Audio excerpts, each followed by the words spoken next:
One of the newest additions to top tier premiums is the A-18C Early. This is a new addition to rank 8 US Air Tree, sitting at 12.7 as a premium fighter for the United States. And I know quite a few people have already purchased this aircraft as it's been in the game now for a few months, and I know a lot of people are looking to purchase it in the future or purchase it now. And so I'm hoping this guide will kind of help you guys through it and deciding if you want to actually get it or not. So some of the big pros that the F-18C has is the upgraded missiles compared to what other American premiums have.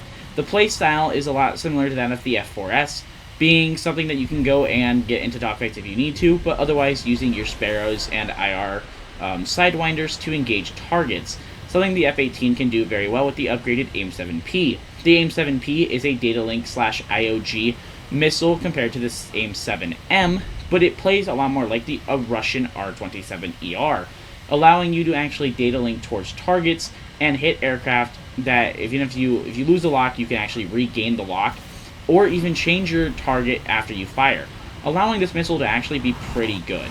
Your IR missile is the AIM-9L, and this may not be as good as what something like the Russian Su-27 or Su-33 carries, like the R-73, but it is pretty good in terms of what you actually are getting.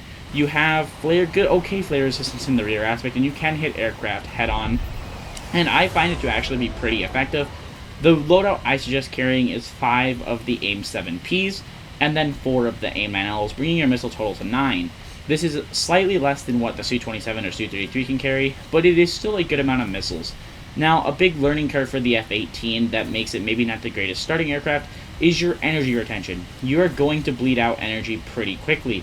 Actually being able to handle it and use it properly is something that takes new players a long time to learn, and it definitely is not for everyone, because if you bleed away all of your airspeed, you will be a sitting duck.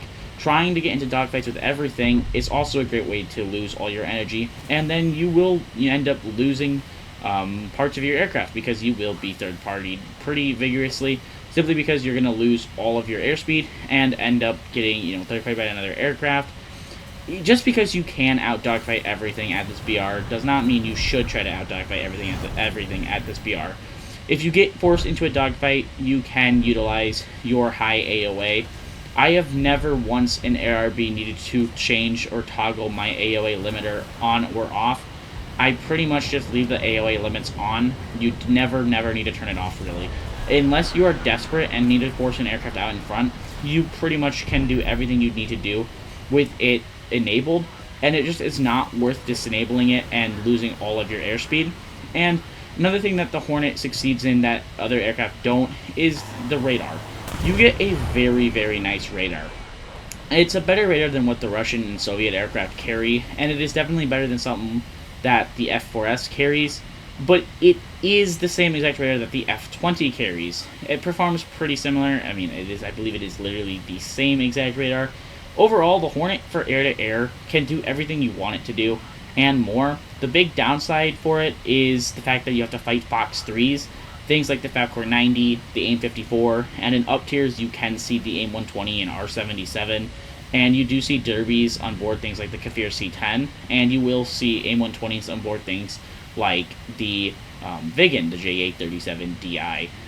Now, one thing that the Hornet also does pretty well and that people don't really talk about is your cast capabilities. You can carry up to 4 of the upgraded AGM-65G, or AGM-65F being the naval version, or the AGM-65E2, which is your laser-guided Maverick.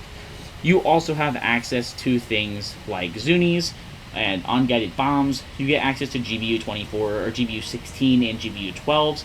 You do not have access to JDAMs or any sort of GPS-guided munition. That's reserved for the FA-18C Late, which also gets access to the AIM-120 and AIM-9M Sidewinder. So overall, the FA-18C Early is worth the price tag, but has a learning curve and can't fit into everyone's playstyle.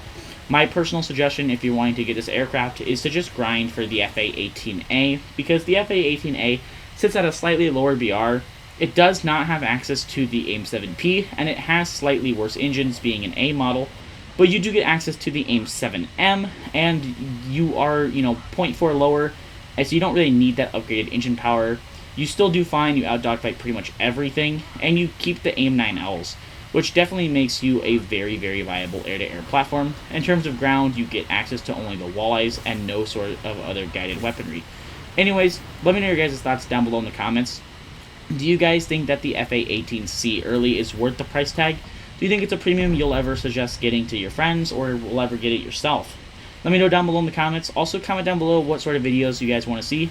Make sure to hit that like button and subscribe, and I will see you guys in a later video.